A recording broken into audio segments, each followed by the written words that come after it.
पिछले कुछ महीनों से विराट कोहली और रोहित शर्मा के वनडे कैरियर को लेकर लगातार सवाल खड़े हो रहे थे, लेकिन इस बीच रविंद्र जडेजा पर नजरें कम ही पड़ रही थी। न्यूजीलैंड सीरीज के बाद अब सारा फोकस जडेजा पर टिक गया है।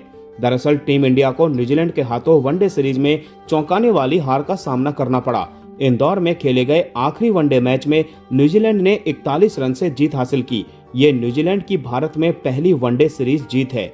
इस नतीजे का हालांकि टीम इंडिया की तैयारियों पर कोई खास असर नहीं पड़ा, क्योंकि वनडे वर्ल्ड कप अभी भी करीब 1.5 साल दूर है।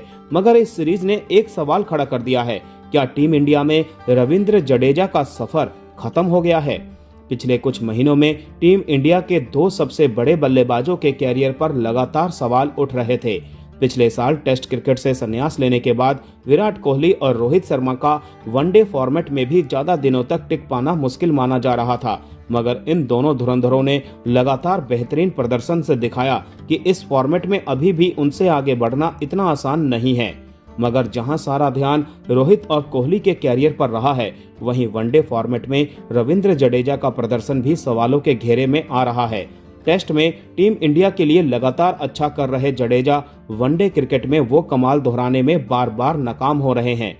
न्यूजीलैंड के खिलाफ वनडे सीरीज तो उनके लिए किसी बुरे सपने जैसी रही।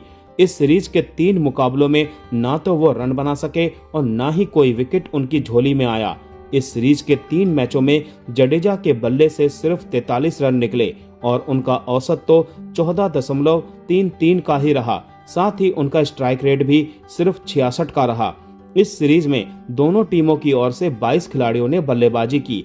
उनमें जडेजा से खराब स्ट्राइक रेट सिर्फ मोहम्मद सिराज का रहा। इतना ही नहीं, इस सीरीज में भी जडेजा 13 साल से चला आ रहा इंतजार खत्म नहीं कर पाए। भारतीय ऑलराउंडर ने पिछले 13 साल से घरेलू जमीन पर वनडे फॉर्मेट में एक भी अर्धशतक नहीं लगाया है। मगर सिर्फ बैटिंग ही नहीं, जडेजा की गेंदबाजी तो उससे भी ज्यादा परेशान करने वाली रही है। उन्होंने तीनों मैच में कुल मिलाकर 23 ओवर की ही गेंदबाजी की, लेकिन एक भी विकेट उनके खाते में नहीं आया। इस दौरान एक भी मैच में वो पूरे 10 ओवर बॉलिंग नहीं कर सके, जबकि इन 3 मुकाबलों में उन्होंने 6 की इकोनॉमी से 141 रन लुटाए। इस तरह अपने कैरियर में न्यूजीलैंड के खिलाफ वो घर में खेले गए 6 वनडे मैच में एक भी विकेट नहीं झटक सके हैं। T20 से तो जडेजा वर्ल्ड कप के बाद ही संन्यास ले चुके थे, लेकिन टेस्ट में वो लगातार अच्छा कर रहे हैं। हालांकि यहाँ भी गेंदबाजी में उनका प्रदर्शन थोड़ा बिगड़ा है, लेकिन बल्ले से वो दम दिखा रहे हैं। मगर वनडे में उनका प्रदर्शन लगातार गिरता ही जा रहा है।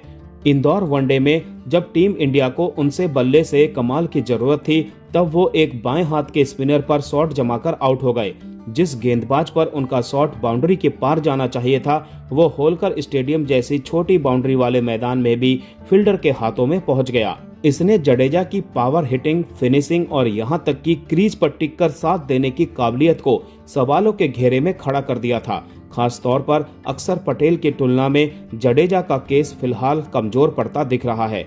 ऐसे में अब ये आवाजें तेज होने लगी हैं कि अगले साल वर्ल्ड कप को देखते हुए जडेजा से आगे बढ़ने का वक्त आ गया है। खास तौर पर टीम इंडिया की अगली वनडे सीरीज जुलाई में इंग्लैंड दौरे पर है।